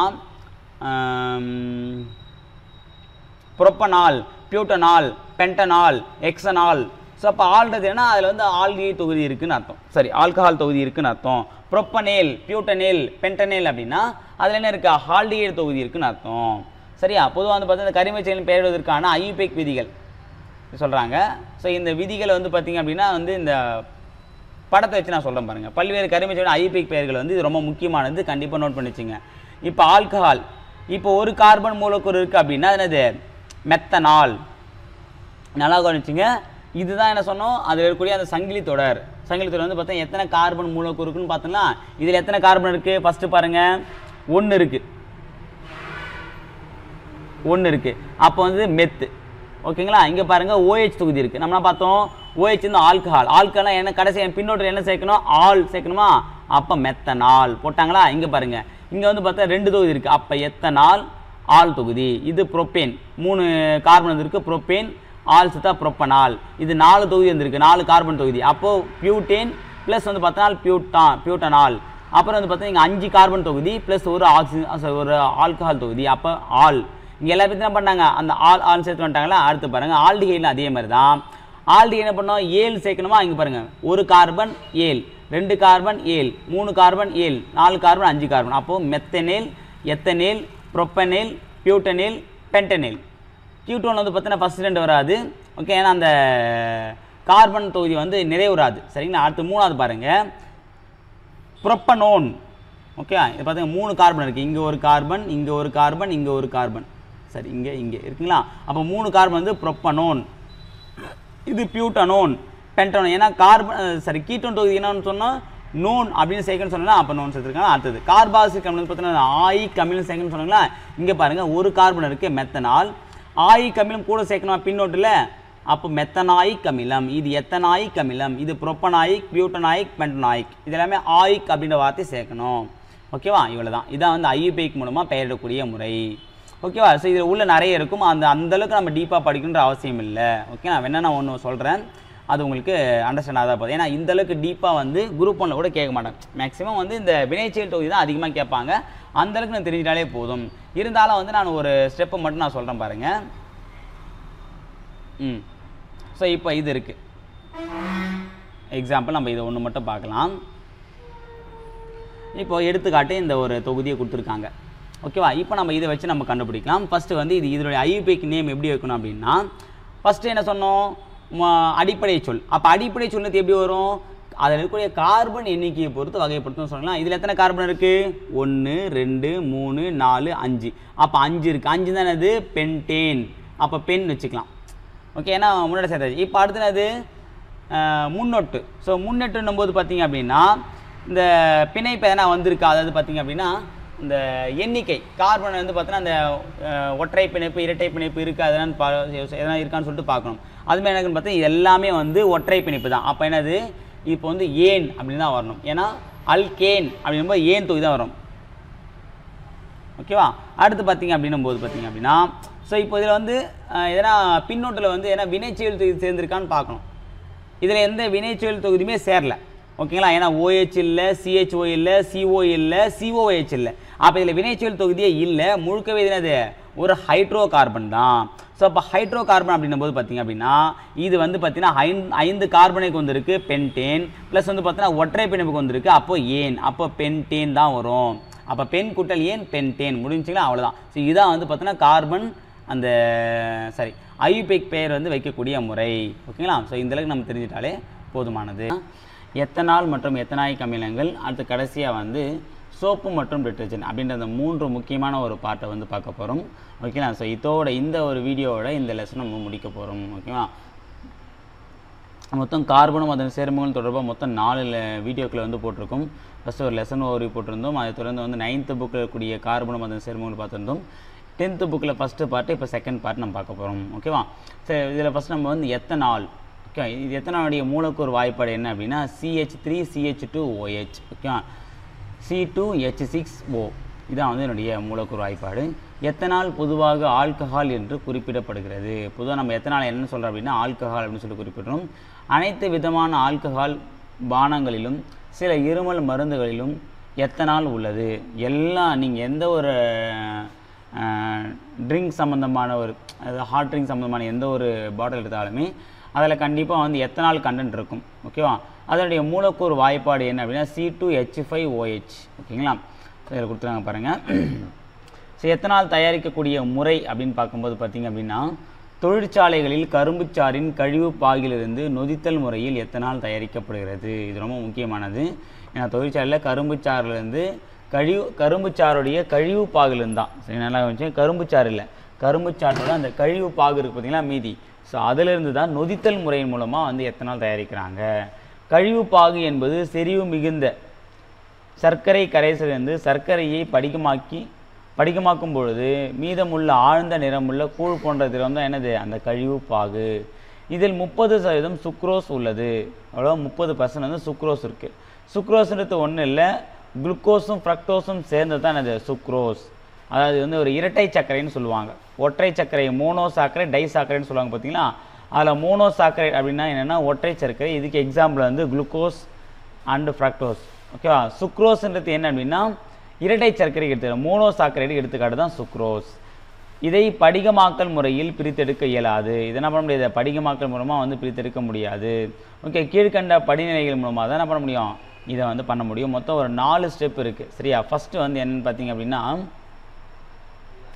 கழிவு பாகினை நீர்த்தல். ஃபஸ்ட்டு அந்த கழிவு பாகில் வந்து என்ன பண்ணுவோம், நீர்க்கணும். கழிவு பாகில் உள்ள சர்க்கரையின் செறிவு 8% 10% நீரினால் நீக்கப்படுகிறது. சரி, அந்த வெளியிட்டக்கூடிய அந்த கழிவு பாகில் சர்க்கரையில் என்ன பண்ணுறாங்க 8-10% நீக்கிறாங்க. அடுத்தது ரெண்டாவது வந்து அமோனியம் உப்பு சேர்த்தல். அந்த நீக்கப்பட்ட பாகிலேருந்து என்ன பண்ணுறாங்கன்னா அமோனியம் உப்பு சேர்க்குறாங்க. நொதித்தலின் போது ஈஸ்டிற்கு தேவையான நைட்ரஜன் கலந்த உணவினை கழிவு பாகு கொண்டுள்ளது. நைட்ரஜன் அளவு குறைவாக இருப்பின் அமோனியம் சல்ஃபேட் அல்லது அமோனியம் பாஸ்பேட் சேர்ப்பதன் மூலம் உரமூட்டப்படுகிறது. சரி, என்ன பண்ணுறாங்க அமோனியம் சல்ஃபேட் மற்றும் அமோனியம் பாஸ்பேட் போன்ற உரங்களை வந்து சேர்க்குறாங்க. அடுத்த 3வது ஈஸ்ட் சேர்த்தல். ஈஸ்ட் என்ன பண்ணுறாங்க பாருங்கள். சரி, படிரெண்டில் கிடைக்கும் கரைசல், அதாவது இந்த அமோனியா உப்பு சேர்த்த பிறகு அந்த உரமூட்டப்பட்ட பிறகு கிடைக்கும் பற்றி அந்த கரைசல் அதில் பெரிய நொதித்தல் தொட்டிகள் சேகரிக்கப்படுகிறது. அதை என்ன பண்ணுறாங்க, பெரிய நொதித்தல் தொட்டியில் போட்டு வைக்கிறாங்க. பின்னர் ஈஸ்ட் சேர்க்கப்பட்டு அந்த கலவை 303 கெல்வின் வெப்பநிலையில் சில நாட்களுக்கு வைக்கப்படுகிறது. கிட்டத்தட்ட 303 கெல்வின் வெப்பநிலைக்கு அந்த ஒரு கலவை வந்து வைக்கிறாங்க. அந்த நாட்களில் ஈஸ்டில் உள்ள இன்வெர்டேஸ் மற்றும் ஜைமேஸ் ஆகிய நொதிகள் சர்க்கரையை எத்தனாலாக மாற்றுகின்றன. ஸோ அந்த பர்டிகுலர் டைமில் என்ன பண்ணுது அதாவது இன்வெர்டேஸ் மற்றும் சைமேஸ் ஆகிய நொதிகள் அது வந்து எங்கே இருக்குது அப்படின்னா ஈஸ்டில் இருக்கக்கூடிய 2 நொதிகள் இன்வெர்டேஸ் சைமேஸ். இந்த நொதிகள் என்ன பண்ணுது அப்படின்னா இந்த சர்க்கரை மூலக்கூறை வந்து எத்தனாலாக மாற்றுது பாருங்க. அதுக்கு கொடுத்துருக்காங்க இந்த சர்க்கரை மூலக்கூறு இதான் சுக்ரோஸ்ன்னு சொல்லுவாங்க. இதை வந்து இன்வெர்டேஸ் அப்படின்ற நொதி என்ன பண்ணுது குளுக்கோஸ் மற்றும் ஃப்ரக்டோஸாக பிரிச்சிடுது. அடுத்து என்ன பண்ணுறாங்க இந்த குளுக்கோஸ் அல்லது ஃப்ரக்டோஸ் மூலக்கூறு எடுத்துன்னு ஓகேங்களா. ஸோ இதை என்ன பண்ணுறாங்க சைமேஸ் அப்படின்ற நொதி என்ன பண்ணுது அப்படின்னா இந்த மூலக்கூறை எத்தனாலாக மாற்றுது. அதான் கொடுத்தாங்க 2C2H5OH 2 மூலக்கூறு 2 எத்தனால் மூலக்கூறையும் 2 கார்பன் டை ஆக்சைடு மூலக்கூறையும் உருவாக்குது. சரிங்களா. ஸோ இதான் வந்து பார்த்திங்கன்னா அந்த முறை. அடுத்து பாருங்கள் கழிவு நீர்மத்தை காய்ச்சி வடித்தல். ஓகே இப்போ எத்தனை கிடச்சிது அப்படின்போது அதை என்ன பண்ண அந்த கழிவு நீர்மத்தை வந்து காய்ச்சி வடிக்கணும். ஓகேங்களா. 15 முதல் 18% ஆல்கஹாலும் மீதி பகுதி நீராகவும் உள்ள நொதித்த நீர்மமான சரி நான் வந்து இப்போ அந்த காய்ச்சி வடிக்கப்பட்ட அந்த இதில் பார்த்திங்க அப்படின்னா வடிக்கிறதுக்கு முன்னாடி அதில் மொத்தம் 15 18% என்ன இருக்கும் ஆல்கஹால் இருக்கும். மீதி வந்து நீர் இருக்கக்கூடிய அந்த ஒரு நீர்மத்தை பின்ன காய்ச்சி வடித்தல் மூலமாக என்ன பண்ணுறாங்க பின்ன காய்ச்சி வடிக்கிறாங்க. இதன் மூலம் முக்கிய பின்ன பகுதியாக கிடைத்த எத்தனாலின் நீர்க்கரைசலில் 95.5% என்ன இருக்குமா எத்தனால் இருக்குமா 4.5% நீர் இருக்குமா. இது அந்த பின்ன காய்ச்சி வடித்த பிறகு வரக்கூடிய அந்த 100% நீர்க்கரைசலில் வந்து எவ்வளோ இருக்குது 95.5% எத்தனால் இருக்கும். அதே மாதிரி 4.5% நீர் இருக்குது. இதுக்கு பேர் என்ன அப்படின்னா எரிசாராயம். அப்போ எரிசாராயத்துடைய பகுதி பொருட்கள் அப்படின்னும் போது என்னது 95.5% எத்தனால் 4.5% நீர். ஓகேங்களா. இக்கலவை மீண்டும் காய்ச்சி வடிக்கப்படும் போது தூய ஆல்கஹால் கிடைக்கிறது. ஸோ இது என்ன பண்ணுறாங்க திருப்பணும் இந்த எரிசாராயத்தை வந்து இன்னுமே மேலும் வந்து காய்ச்சி வடித்தாங்க அப்படின்னா 100% தூய ஆல்கஹால் கிடைக்கும். இதுக்கு வந்து தனி ஆல்கஹால்னு பேர் இருக்குது. 100% தூய ஆல்கஹால் இன்னொரு பேர் என்னது தனி ஆல்கஹால். அடுத்து பாருங்கள் ஈஸ்ட் என்பது பூஞ்சை வகுப்பை சார்ந்த ஒரு செல் நுண்ணுயிரி ஆகும். சரி ஈஸ்ட் என்பது ஒரு செல் பூஞ்சைன்னு சொல்லுவாங்க. பெரிய சிக்கலான கரிம வினைகளில் பூஞ்சைகளில் உள்ள நொதியானது வினைவேக மாற்றியாக செயல்படுகிறது. ஓகேங்களா. பூஞ்சை இருக்கக்கூடிய அந்த நொதியானது வினைவேக மாற்றியாக செயல்படுது. நொதிகளின் மூலமாக சிக்கலான கரிமச் சேர்மங்களின் மெதுவாக வேதிவினை நிகழ்ந்து எளிய மூலக்கூறுகள் உருவாவதை நொதித்தல் எனப்படும். இந்த நொதிகள் மூலமானது சிக்கலான கரிமச் சேர்மத்திலிருந்து மெதுவான வேதிவினை நிகழ்ந்து எளிய மூலக்கூறுகள் அந்த சிக்கலான மூலக்கூறுலேருந்து எளிய மூலக்கூறு உருவாதான் அது நொதித்தல் அப்படின்னு சொல்கிறாங்க. எடுத்துக்காட்டு பால் தயிராக மாறுதல்.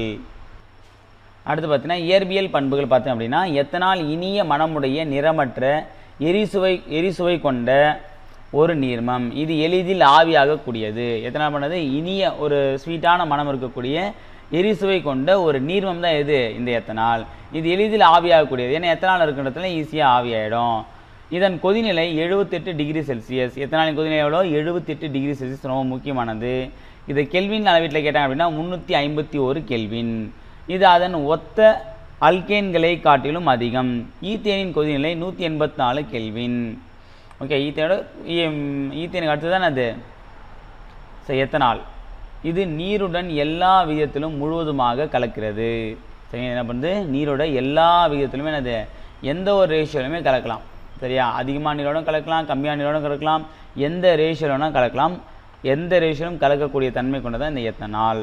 அடுத்தது வேதிப்பண்புகள். எத்தனாலின் வேதிப்பண்புகள் அப்படிங்கும்போது பார்த்தா நீர் நீக்கம். எத்தனாலை அதிக அளவு அடர் H2SO4 அடர் கந்தக அமிலத்துடன் சேர்க்கும்போது வெப்பப்படுத்தும் போது என்ன ஆகுது இதில் வந்து நீர் வெளியேறுது. பாருங்கள் CH3 CH2OH அப்போ என்ன ஒரு ஹைட்ரஜன் இந்த எப்படி சொல்கிறது OH ப்ளஸ் வந்து பார்த்தீங்கன்னா CHலேருந்து இருக்கக்கூடிய ஒரு ஹைட்ரஜன் போயிடுச்சு அப்படின்னா CH டபுள் பாண்ட் CH அந்த எத்தனால்ன்றது அடர் H2 அடர் கந்தக அமிலத்தின் முன்னிலை வெப்பப்படுத்தும் போது எவ்வளோ டிகிரி செல்சியஸில் 443 கெல்வின் வெப்பநிலையில் வெப்பப்படுத்தும் போது எத்தனாலானது ஈத்தீனா மாறுது. அடுத்தது ரெண்டாவது சோடியத்துடன் வினை. சோடியத்துடன் வினைபுரியும் போது பாருங்கள் எத்தனால் சோடியத்துடன் வினைபுரிந்து சோடியம் ஈத்தாக்சைடையும் ஹைட்ரஜன் வாயும் தருகிறது. சோடியம் ஈத்தாக்சைடு அதையுமே என்ன பண்ணுறது ஹைட்ரஜன் வாயும் தரதான் அது sodium ethoxide 2C2H5ONA.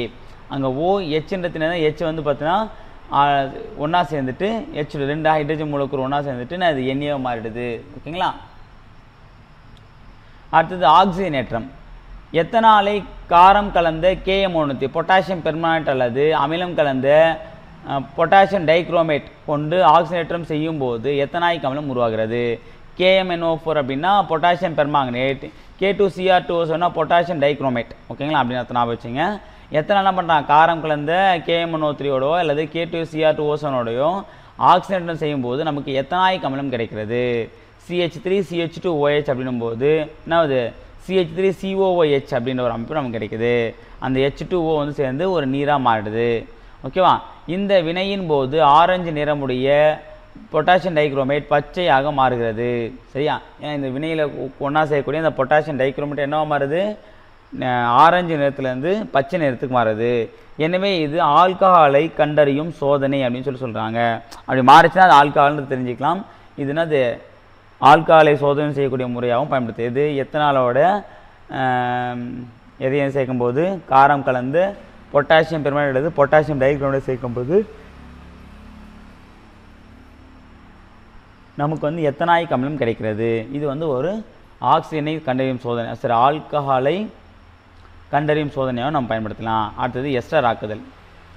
Alcohol carboxylic அமிலத்துடன் வினை புரிந்து பழச்சாற்றின் மனமுடைய சேர்மத்தை தருகிறது. இச்சேர்மம் எஸ்டர் என அழைக்கப்படுகிறது. ரொம்ப முக்கியமானது. ஆல்கஹால் கார்பாக்சிலிக் அமிலத்தோடு வினை புரிந்து என்னது எஸ்டரை தருது.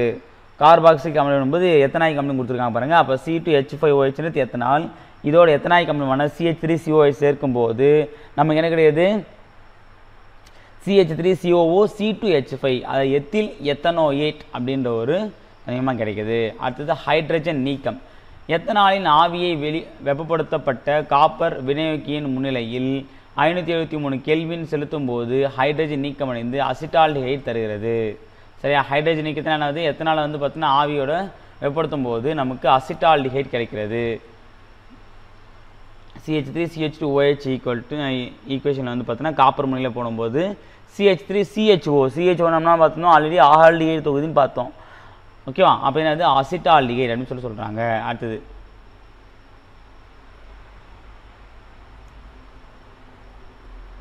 எரிதல்.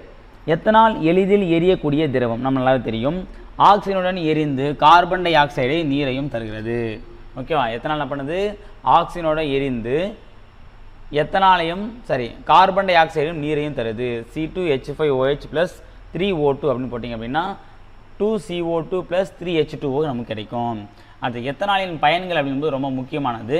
மருத்துவமனையில் காயங்களை துடைத்து எடுக்கும் புரை தடுப்பானாக பயன்படுகிறது. மருத்துவமனையில் காயங்களை வந்து பார்த்திங்க அப்படின்னா துடைத்தெடுக்கக்கூடிய புரை தடுப்பானா இது பயன்படுது. வாகனங்களில் உள்ள குளிர்விப்பானில் தண்ணீர் உறைவதை தடுப்பதில் பயன்படுகிறது. சரிங்களா, வாகனங்களில் தண்ணீர் உறைவதை தடுப்பதற்காக பயன்படுத்துகிறாங்க. வாகனம் குளிர்விப்பானில் தண்ணீர் உறைஞ்சு போயிடுச்சு அப்படின்னா அந்த தண்ணி இல்லாமல் போயிடும். ஓகேங்களா, ஸோ அப்போ என்ன ஆகும்னா அது கார்பெட்டருக்கு வந்து ப்ராப்ளத்தை ஏற்படுத்தும். அந்த உறையாமல் பனிக்கட்டியாக மாற்றாமல் இருப்பதற்கு இது யூஸ் பண்ணுறாங்க. பூஞ்சைகள் மற்றும் பாக்டீரியா போன்ற நுண்ணுயிரிகளை அழிக்க கைகளை தூய்மையாக்கும் கிருமி நாசினிகளில் பயன்படுத்தப்படுகிறது. காயங்களில் கிருமி தொற்று ஏற்படாமல் பாதுகாக்கிறது. சரியா, காயங்களை வந்து பார்த்திங்கன்னா என்ன கிருமி தொற்று ஏற்படாமல் போட்டு என்ன பண்ணாங்க, அதை போட்டுட்டாங்க அப்படின்னா அந்த ட்ரெஸ்ஸிங் பண்ணும்போது யூஸ் பண்ணுவாங்க, பார்த்துருக்கீங்களா. அடுத்து மருந்துகள், எண்ணெய்கள், கொழுப்பு பொருட்கள், வாசனை பொருட்கள், சாயங்கள் போன்றவற்றை கரைக்கும் கரைப்பானாகவும் இது பயன்படுகிறது. மருந்து, எண்ணெய்கள், கொழுப்பு பொருட்கள், வாசனை பொருட்கள், சாயங்கள் போன்றவற்றை கரைக்கும் கரைப்பானாகவும் இது பயன்படுது. அடுத்தது மெத்தில் ஆல்கஹால் கலந்த சாராயம். அது மெத்தில் ஆல்கஹால் கலந்த சாராயம் என்பது 95% எத்தனால் + 5% இது மெத்தனால். பெட்ரோல் மற்றும் எத்தனால் கலந்த கலவை ஆற்றல் ஆல்கஹால்னு சொல்கிறாங்க. ஓகேவா, இப்போது மெத்தில் ஆல்கஹால்னால் என்ன அப்படின்னா, மெத்தில் ஆல்கஹால் கலந்த சாராயம் அப்படின்னா 95% எத்தனால் இருக்கும், 5% மெத்தனால் இருக்கும். இதுவே பெட்ரோல் மற்றும் எத்தனால் கலந்த கலவை அப்படின்னா ஆற்றல் ஆல்கஹால். பெட்ரோலும் எத்தனாலும் கலந்த கலவைக்கு ஆற்றல் ஆல்கஹால்னு பேர். அதே மாதிரி இயல்புத்தன்மை இழந்த ஆல்கஹால்னால் என்ன அப்படின்னா எத்தனாலும் பிரிடின். ஓகே, எத்தனாலும் பிரிடினும் கலந்த கலவைக்கு என்ன பேர், இயல்புத்தன்மை இழந்த ஆல்கஹால் அப்படின்னு பேர். ஓகேவா, அடுத்தது உணவுப் பொருட்களின் சுவையை கூட்டுவதற்கு பயன்படுகிறது. எது, எத்தனால். உதாரணமாக வெண்ணிலா சாறு. சரிங்களா, இது ஓர் பொதுவான உணவு சுவையேட்டி. இவை ஆல்கஹால் நீர் கலந்த கரைசலின் வெண்ணிலா விதைகள் விதைக்குட்படுத்தப்பட்டு தயாரிக்கப்படுகிறது. சரிங்களா, இந்த வெண்ணிலா எசன்ஸ் எப்படி தயாரிக்கிறாங்க அப்படின்னா இந்த எத்தனால் பயன்படுத்தி தயாரிக்கிறாங்க. அடுத்தது எத்தனாயிக் அமிலம். இப்போ நம்ம எத்தனாலுடைய பயன் எல்லாத்தையும் பார்த்தாச்சு. இப்போ நம்ம எத்தனாயிக் அமிலத்தை பற்றி பார்க்கலாம். எத்தனாயிக் அமிலம் அல்லது அசிட்டிக் அமிலம் என்பது கார்பாக்சிலிக் அமில தொகுதியில் முக்கியத்துவமான ஒன்று. இதன் மூலக்கூறு வாய்ப்பாடு C2H4O2 சரியா, அதாவது CH3COOH அப்படின்னு சொல்லிட்டு பிரிக்கலாம். எத்தனாயிக் அமிலம் எப்படி தயாரிக்கிறாங்க அப்படின்னு பார்த்தீங்க அப்படின்னா, எத்தனாலை காரம் கலந்த பொட்டாசியம் பெர்மனேட் அல்லது அமிலம் கலந்த பொட்டாசியம் டைக்ரோமேட் கரைசலை கொண்டு ஆக்சிஜனேற்றம் அடைய செய்து எத்தனாயிக் அமிலத்தை தயாரிக்கலாம். நல்லா கவனிச்சிங்க, எத்தனாலை வந்து காரம் கலந்த பொட்டாசியம் பெர்மனேட் போடணும் இல்லையா, அமிலம் கலந்த பொட்டாசியம் டைக்ரோமேட், காரம் கலந்த பொட்டாசியம் பெர்மாங்கனேட், அமிலம் கலந்த பொட்டாசியம் டைக்ரோமேட், இது நம்ம சேர்க்கும்போது ஆக்சிஜனேற்றம் அடைய செய்யும்போது நமக்கு எத்தனால் என்னவா கிடைக்கும், எத்தனாயிக் அமிலமாக கிடைக்கும். இதுதான் நம்ம என்ன பார்த்துருந்தோம், அதாவது ஆல்கஹால் உறுதிப்படுத்தும் சோதனை அப்படின்னு சொல்லிட்டு மேலே பார்த்துருந்தோம். ஓகேவா. அடுத்தது இயற்பியல் பண்புகள் அப்படின்னும் போது எத்தனாயிக் அமிலம் நிறமற்ற விரும்பத்தகாத மனமுள்ள ஒரு நீர்மமாகும். இது அமிலம் நிறமற்றது விரும்பத்தகாத மனமுள்ள, அது ஒவ்வாமை அலர்ஜி ஏற்படுத்தக்கூடிய ஒரு ஸ்மெல்லு. இது புளிப்பு சுவையுடையது. எப்படி இருக்கும், புளிப்பாக இருக்கும். ஏன்னா அமிலம்னாலே புளிப்பு நமக்கு தெரியும். இது நீருடன் எல்லா விதத்திலும் கலக்கிறது. இது கொதிநிலை 391 கெல்வின். எத்தனாயிக் அமிலத்துடைய கொதிநிலை எவ்வளோ, 391 கெல்வின். இதனை ஒத்த ஆல்கஹால் ஆல்டிகைடு கீட்டோனின் கொதிநிலையை விட அதிகம். ஓகே, இதோட இதனை ஒத்து இருக்கக்கூடிய ஆல்கஹால் ஆல்டிகைடு கீட்டோன் இதெல்லாம் கம்பேர் பண்ணும்போது அதனுடைய கொதிநிலையை விட இது எத்தனாயிக் அமிலத்துடைய கொதிநிலை அதிகம். அடுத்தது குளிர வைக்கும் போது தூய எத்தனாயிக் அமிலம் பனிக்கட்டி போன்ற படிகங்களை உருவாக்குறது. சரியா, என்ன பண்ணுறோம், இதை நம்ம குளிர்விக்கும் போது என்ன ஆகுதுன்னா பனிக்கட்டி போன்ற படிமங்களை உருவாக்குறது. இதுக்கு என்ன பேர் அப்படின்னா கிளாசியல் அசிட்டிக் அமிலம், கிளாசியல் அசிட்டிக் ஆசிட் அல்லது தூய அசிட்டிக் அமிலம் சொல்லிட்டு அழைக்கிறாங்க. ஓகே, இது எத்தனாயிக் அமிலத்தை வந்து குளிர்விக்கும் போது பனிக்கட்டி போன்ற படிகளாக மாறுது. அதுக்கு என்ன பேர், கிளாசியல் அசிட்டிக் அமிலம். ஓகே, அடுத்தது இதனுடைய பயன்கள் அப்படின்னும் போது நீர்த்த அசிட்டிக் அமிலமானது வினிகர் உணவு சேர்க்கையாகவும் சுவையொட்டியாகவும் மற்றும் உணவு பதப்படுத்தியாகவும் பயன்படுது. நீர்த்த அசிட்டிக் அமிலம் என்ன பண்ணுறாங்க, வினிகரை உணவு சேர்க்கைக்கு பயன்படுத்துகிறாங்க, சுவையொட்டியாக பயன்படுத்துகிறாங்க, உணவு பதப்படுத்திலையும் இந்த வினிகரை பயன்படுத்துகிறாங்க. அடுத்தது நெகிழி தயாரிப்பில் பயன்படுகிறது. பிளாஸ்டிக் தயாரிக்கிறதுலையும் எத்தனாயிக் அமிலத்தை பயன்படுத்துகிறாங்க. சாயங்கள் நிறங்கள் மற்றும் வண்ணப்பூச்சிகள் தயாரிக்க பயன்படுகிறது. துணிகளில் அச்சு பதிக்க பயன்படுது. இந்த பிரிண்டட் ஷர்ட்டு பிரிண்டர்லாம் வந்து பார்த்திங்கன்னா சரி, அந்த அச்சு வந்து பதிப்பதற்கு இந்த எத்தனாயிக் அமிலத்தை பயன்படுத்துகிறாங்க. ஆய்வக காரணியாக பயன்படுத்துகிறாங்க. ரப்பர் பாலை கெட்டிப்படுத்தும் தன்மை. இப்போ ரப்பர் வந்து பார்த்திங்கன்னா ஃபஸ்ட்டு என்னது, அந்த மரத்துலேருந்து பாலாக வரும். அந்த ரப்பர் பால் அப்படியே இருந்துச்சுன்னா எதுவும் பண்ண முடியாது. அதை கெட்டிப்படுத்தணும் அப்படின்னு என்ன பண்ணுறாங்க, இந்த எத்தனாயிக் அமிலத்தை பயன்படுத்துகிறாங்க. அப்புறம் வாசனை பொருட்கள் மற்றும் மருந்து தயாரிக்க பயன்படுகிறது.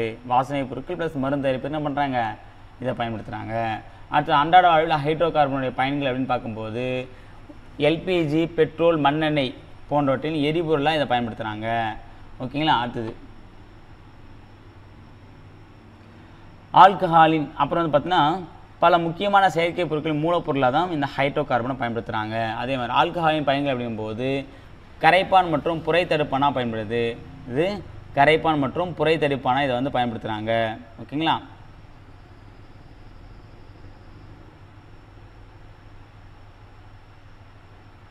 அடுத்தது ஆல்டிகைடு பயன்கள் அப்படிங்கும்போது ஃபார்மால்டிகைடு சில முக்கியமான செயற்கை பொருட்கள் மூலப்பொருளாக தான் இந்த ஆல்டிகைடும் இருக்குது. அடுத்து கீட்டோன்கள் அப்படிங்கும்போது கரைப்பான் மற்றும் கரை நீக்கியாக பயன்படுது. ஓகேவா. கீட்டோன்கள் நிறைய பொருள் நம்ம கரைக்க முடியும்.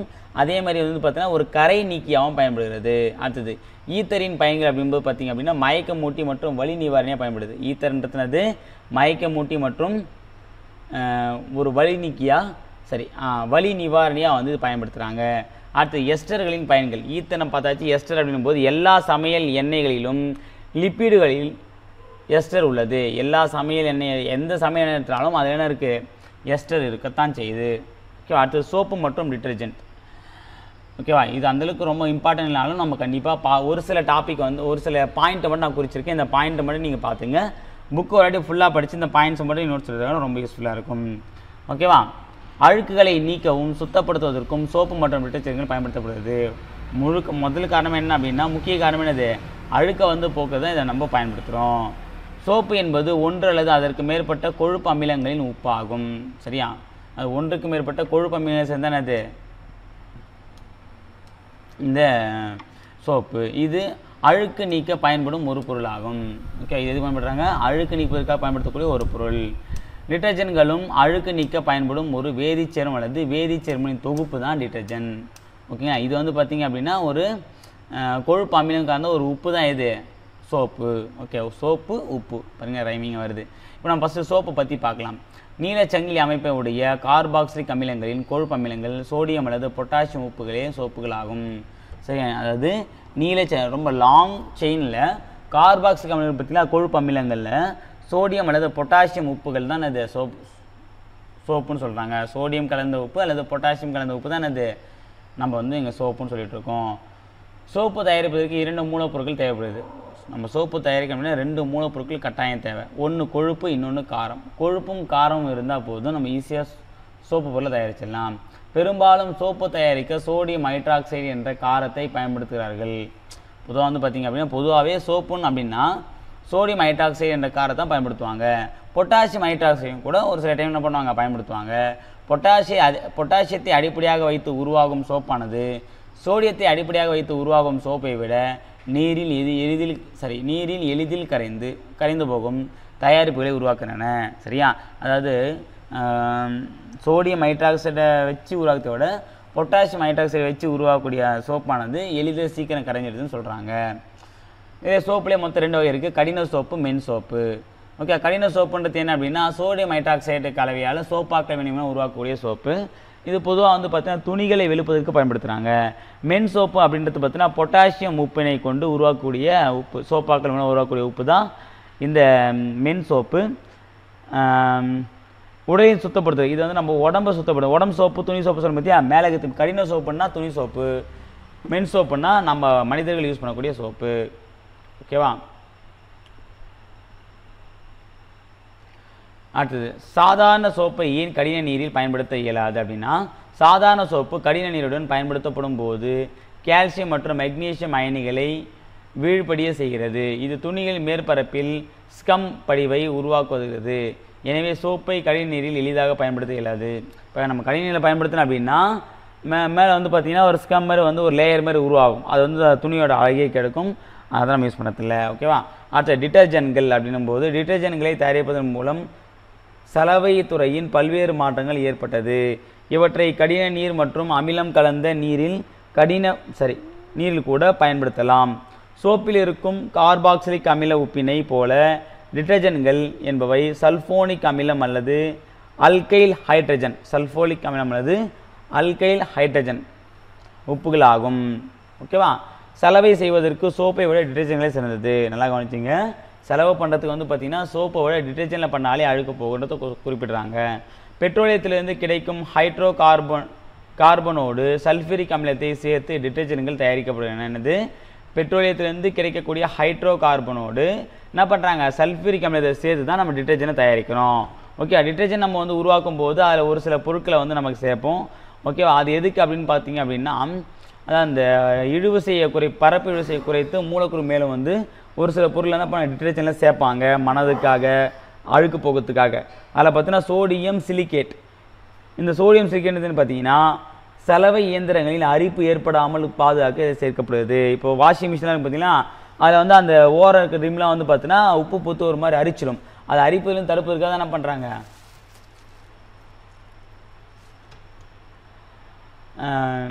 சோடியம் சிலிக்கேட் பயன்படுத்துகிறாங்க. அடுத்து வந்து பார்த்தீங்கன்னா ஃப்ளூரசன்ட் வெண்மை ஏற்றிகள். ஃப்ளூரசன்ட் வெண்மை ஏற்றிகள் என்னென்னா துணிகள் பளிச்சதற்கு இது சேர்க்கப்படுது. துணியை வந்து பார்த்தீங்கன்னா பிரைட்டாக வச்சுருப்பது தான் பண்ணுறாங்க, அந்த ஃப்ளூரசன்ட் வெண்மை ஏற்றிகளை பயன்படுத்துகிறாங்க. அடுத்தது சோடியம் பெர்போரேட். ஓகே, என்னது சோடியம் பெர்போரேட் என்னென்னு பார்த்தீங்கன்னா ஆக்சிஜன் வெளுப்பானா பயன்படுத்துகிறாங்க. இது எதுக்கு பயன்படுத்துகிறாங்க அப்படின்னா சலவையின் போது சில வகை கரைகளை நீக்க பயன்படுது. ஒரு சில கரைலாம் இருக்கும் பார்த்தீங்கன்னா அந்த கரையை நீப்பதற்காக தான் என்ன பண்ணுறாங்க சோடியம் பெர்போரேட்டை பயன்படுத்துகிறாங்க. சோடியம் சல்ஃபேட் என்ன பார்த்தீங்கன்னா டிட்டர்ஜென்ட் துகள் கெட்டி ஆகாமல் தடுக்க இது பயன்படுது. இப்போ டிட்டர்ஜென்ட்லாம் வந்து பார்த்தீங்கன்னா பவுடர் மாதிரி இருக்கு பார்த்தீங்களா, அதை நம்ம அப்படியே யூஸ் பண்ண வச்சுன்னா கட்டியாக மாறிடும், சோப் மாதிரியே மாறிடும். அது மாறாமல் இருக்கணும் அப்படின்னா சோடியம் சல்ஃபேட் நம்ம சேர்க்கணும். சரியா, ரத்தம் மற்றும் காய்கறி போன்ற கரைகளை போக்குவதற்கு நம்ம ஒரு சில நொதிகளை வந்து சேர்க்குறாங்க. ஸோ இதெல்லாம் நம்ம சேர்க்கறதுனால என்னென்னா ஒவ்வொன்றும் ஒரு பலன். ஓகே, அது ரொம்ப முக்கியமானது, பொறுத்தில் கேட்கலாம். சோடியம் சிலிக்கேட் வந்து பார்த்தீங்கன்னா சலவை இயந்திரத்தில் அரிப்பு ஏற்படாமல் இருப்பாங்க. ஃப்ளூரசன்ட் வெண்மை வந்து பார்த்திங்க அப்படின்னா துணிகள் பளிச்சது இருக்குது. சோடியம் பெர்போரேட் வந்து பார்த்திங்க அப்படின்னா கரைகளை போக்குவதற்கு. சோடியம் சல்ஃபேட் வந்து பார்த்தீங்கன்னா டிட்டர்ஜென்ட் துகள் கெட்டிப்படாமல் இருப்பதற்கு. ஓகேங்களா, ஞாபகம் வச்சுங்க.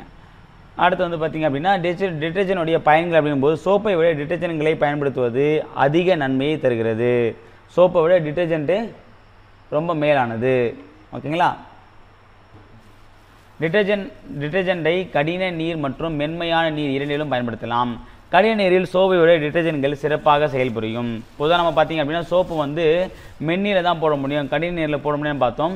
ஆனால் இது பார்த்தீங்க அப்படின்னா ரெண்டுலையுமே நம்ம போடலாம். உப்பு நீர் மற்றும் அமிலம் கலந்த நீர் ஆகியவற்றில் கூட டிட்டர்ஜென்ட்டை பயன்படுத்தலாம். உப்பு நீர்லையும் பயன்படுத்தலாம், அமிலம் கலந்த நீர்லையுமே டிட்டர்ஜென்ட்டை பயன்படுத்த முடியும். சலைவு செய்யும் கலனிலோ துணிகளிலோ எந்த விதமான கரைகளையும் அரிப்புகளையும் டிட்டர்ஜென்ட் ஏற்படுத்தாது. குளிர்ந்த நீரில் எளிதாக கரையும், மேலும் கடின நீரிலும் எளிதாக அலசலாம். என்ன பண்ணுறாங்க, ரொம்ப சில்லுன்னு இருக்கக்கூடிய நீரிலுமே என்ன பண்ணலாம், இது வந்து ஈஸியாக கரையக்கூடியது. சோப்பை கொண்டு சலவை செய்ய முடியாத கம்பளி போன்ற ஆடைகளையும் டிட்டர்ஜென்ட் கொண்டு சலவை செய்யலாம். ஏன்னா சோப்பெலாம் வந்து பார்த்திங்கன்னா நம்ம அவ்வளோ பெரிய கம்பளிக்கு வந்து எல்லாத்துக்கும் சோப்பு எல்லா இடத்துலையும் போட முடியாது. இதுவே டிட்டர்ஜென்ட் போட்டு ஊற வச்சிட்டோம் அப்படின்னா எல்லா இடமும் போயிடும், அது க்ளீன் பண்ணிடும், ஸ்மெல்லும் வராது. நீண்ட ஹைட்ரோ கார்பன் சங்கிலி தொடரை கொண்டுள்ள டிட்டர்ஜென்ட்கள் எளிதில் உயிரிய சிதைவுக்கு உட்படும். வாகனங்களில் பயன்படுத்தப்படும் கிரீஸ் தயாரித்தலில் பால்மமாக்கியாக பயன்படுகிறது. இது வாகனங்களில் பயன்படுத்தப்படும் கிரீஸ் தயாரித்தலில் வந்து பால்மமாக்கியாக வந்து இதை பயன்படுத்துகிறாங்க. அது செயற்கையாக தயாரிக்கப்படும் துணிகளை பாதுகாக்கவும் வெண்மை தன்மையுடன் பிரகாசிக்கவும் டிட்டர்ஜென்ட் பயன்படுத்தப்படுகிறது. ஓகேனா, அடுத்து பார்த்தீங்க அப்படின்னா சோப்பு மற்றும் டிட்டர்ஜென்ட் வேறுபாடுகள், இது அந்த அளவுக்கு முக்கியமானதை ஒரு கிளான்ஸ் பார்த்துக்கலாம். சோப்பு பார்த்தீங்க அப்படின்னா இது நீண்ட சங்கிலி அமைப்பை பெற்ற கார்பாக்சிலிக் அமிலங்களின் சோடிய உப்புகளாகும். டிட்டர்ஜென்ட் எடுத்தீங்க அப்படின்னா இது சல்ஃபோனிக் அமிலத்தின் சோடியம் உப்புகளாகும். ஓகேவா. அடுத்தது விலங்குகளிடமிருந்து கிடைக்கும் கொழுப்பு மற்றும் தாவரங்களிலிருந்து கிடைக்கும் எண்ணெய் ஆகியவற்றிலிருந்து சோப்பு தயாரிக்கப்படுகிறது. விலங்குடைய கொழுப்பு, தாவரத்துடைய கிடைக்கும் எண்ணெய், இதில் இருந்தால் என்ன பண்ணாங்க சோப்பு தயாரிக்கிறாங்க. டிட்டர்ஜென்ட் பாருங்கள், பெட்ரோலியத்திலிருந்து கிடைக்கும் ஹைட்ரோ கார்பனிலிருந்து இவை தயாரிக்கப்படுகிறது. கடின நீரில் பயன்படுத்த முடியாது சோப்பை, ஆனால் பார்த்தீங்கன்னா இதை கடின நீரிலும் பயன்படுத்தாங்க. இது டிட்டர்ஜென்ட்டை கடின நீருடன் சேரும்போது ஸ்கம் படிவுகளை உருவாக்குறது. கடின நீருடன் சேரும்போது ஸ்கம் படிவுகளை உருவாக்காது. குறைவான அளவில் நுரைகளை உருவாக்கும். ரொம்ப கம்மியாக போட்டோம் என்ன பண்ணலாம், அதாவது நுரைகளை வந்து ரொம்ப கம்மியாக தான் உருவாக்கும், நிறைய நுரெலாம் வராது. இதே பாருங்கள், நீங்கள் துணியை துவைக்கும் போது வரக்கூடிய நுரையை விட ஊற வச்சுருக்கும் பார்த்தீங்கன்னா அப்போ தான் அந்த குளுக்கும் போது நிறைய நுரை வரும். அப்புறம் உயிரிய சிதைவு அடையும் தன்மை பெற்றது, இது உயிரிய சிதைவு அடையும் தன்மை அற்றது. எது டிட்டர்ஜென்ட். ஓகேங்களா. ஸோ இதோட வந்து பார்த்திங்கன்னா இந்த ஒரு பாடமானது முடியுது. ஓகேங்களா. ஸோ இப்போ 10th புக்கில் இருக்கக்கூடிய அந்த கார்பனும் அதன் சேர்மங்கள் அப்படின்ற ஒரு பாடத்தை நம்ம இதோட முடிக்கிறோம். ஓகேங்களா. அடுத்த வீடியோ பதில் வேறொரு முக்கியத்தோடு சந்திக்கிறேன். அதுவரை உங்களிடமிருந்து விடைபெறுவது அருள் சுந்தரன் அகாடமி. தேங்க்யூ.